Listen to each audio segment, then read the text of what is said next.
Bonjour, j'ai eu quelques questions sur l'exercice 1-2 des fractions, donc je vous fais une petite vidéo pour vous expliquer. Il s'agit ici d'additionner deux fractions qui comportent des nombres écrits avec une lettre. La méthode est la même. On va mettre au même dénominateur. Donc ici on a deux dénominateurs A et B, et bien on multiplie la première fraction par B et la deuxième par A. J'ai le droit de multiplier un nombre en écriture fractionnaire à condition de le faire au numérateur et au dénominateur en même temps. Donc il reste, une fois B, ça fait B sur dénominateur commun AB, plus A sur dénominateur commun AB. Donc le résultat, c'est A plus B sur AB. Pour le B, c'est pareil. Le dénominateur commun, ce sera 2A fois B. Je multiplie par B, je multiplie par 2A.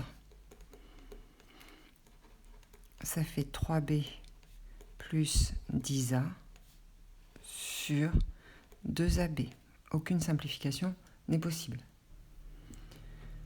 Pour le calcul C,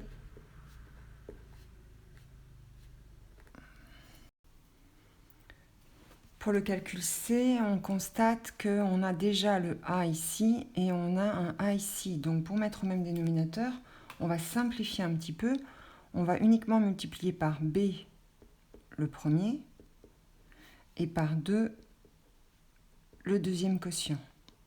Ça va nous donner C égale 3B sur 2AB moins 1 fois 2, 2 sur AB fois 2, c'est aussi 2AB. Donc on voit que de cette manière-là, on a bien le même dénominateur. Égale 3B moins 2 sur 2AB.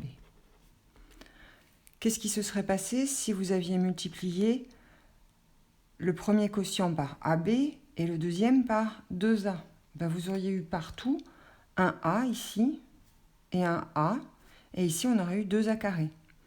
Donc en fait, le résultat, ça aurait été 3AB moins 2A sur 2A carré B. Alors ce résultat, il est juste, mais on peut simplifier par A. Et si on simplifie ce quotient par A, on va récupérer celui que j'ai trouvé moi. Voilà, j'espère que vous avez tout compris. Ici, c'est pareil, la solution, ce serait de tout multiplier par 15 et par 6, mais ça va nous faire des nombres très grands. Donc 6 et 15, on va chercher le plus petit multiple commun. Et on se rend compte que c'est 30, parce que 30, c'est 15 fois 2. Donc si je multiplie ici par 2, je vais avoir 30A. Ici, si je multiplie par 5, ça fait 6 fois 5, ça fait 30 aussi. Et ici, j'ai plus qu'à multiplier par 15 pour trouver 30. Donc le plus astucieux, c'est de trouver 30A comme dénominateur commun. Ça va nous donner 15 sur 30A plus 5 sur 30A plus 2 sur 30A. 15 et 5, 20, ça fait 22 sur 30A. Et ensuite, il se trouve que cette fraction se simplifie, et donc on trouve bien le même résultat que dans le corrigé. 11 sur 15A, j'ai simplifié par calcul E. 1 sur A plus 1 sur A carré plus 1 sur A au cube. Alors le dénominateur commun, si je multiplie A carré par A, j'aurai A au cube. Et si je multiplie A par A carré, j'aurai A au cube aussi. Donc c'est ce que je vais faire. Résultat final, c'est celui qui est dans le corrigé. A carré sur A au cube plus A sur A au cube plus 1 sur A au cube. J'ai un dénominateur qui est le même partout, je peux ajouter. Je mets tout sur un seul trait de fraction sur A au cube. Calcul F, alors la difficulté c'est peut-être de trouver par quoi je vais devoir multiplier, quel va être le plus petit dénominateur commun. Alors là j'ai un A, mais là j'en ai 2 et là j'en ai 2. Donc il faudrait déjà que j'en rajoute un A et un B ici. Du coup, je vais avoir A carré, B carré. Là, je vais multiplier par B carré.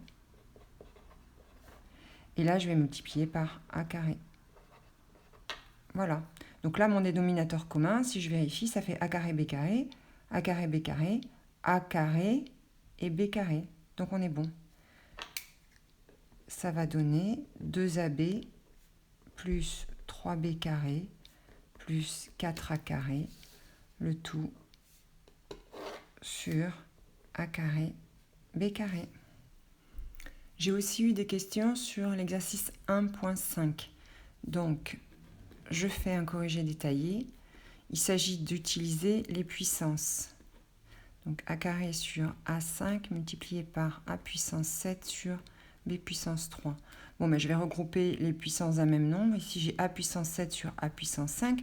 Je détaille, mais ce n'est pas la peine de détailler autant. Ça fait bien b carré sur b au cube. Je regroupe les puissances de b et les puissances de a. Et après, ben, b carré sur b au cube, je simplifie, il va rester un b au dénominateur. Et a puissance 7 sur a puissance 5, c'est 7 moins 5, ça fait 2. Ici, on s'arrange pour avoir des puissances d'exposants positifs. Donc, si vous voulez ce b carré sur b au cube, c'est la même chose que b puissance moins 1, qui lui est égal à 1 sur b. Voilà. Et en fait, c'est comme si je faisais 3 moins 2, mais c'est en gardant le 1 au dénominateur. Voilà, je ne sais pas si j'ai été claire. Donc ça, c'est a carré sur b. J'attaque le calcul b. Le calcul b, il faut faire attention, ici, c'est une division. Donc b au carré sur a puissance 5 divisé par a puissance 7 sur b puissance 3. D'abord, il faut que je transforme en multiplication. Diviser, c'est multiplier par l'inverse.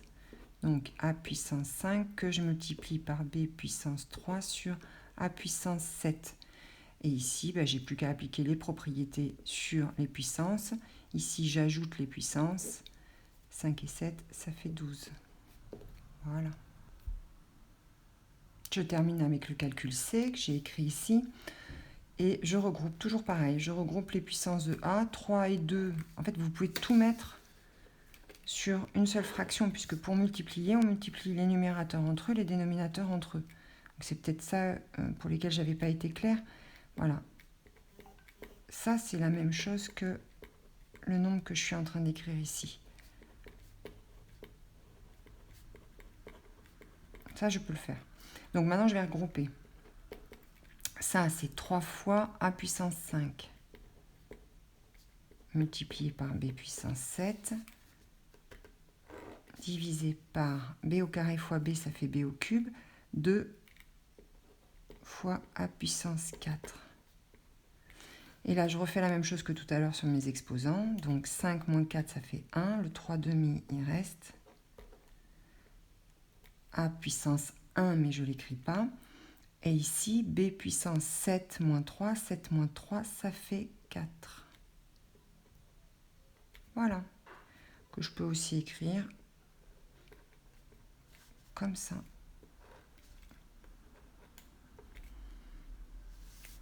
La vidéo est terminée.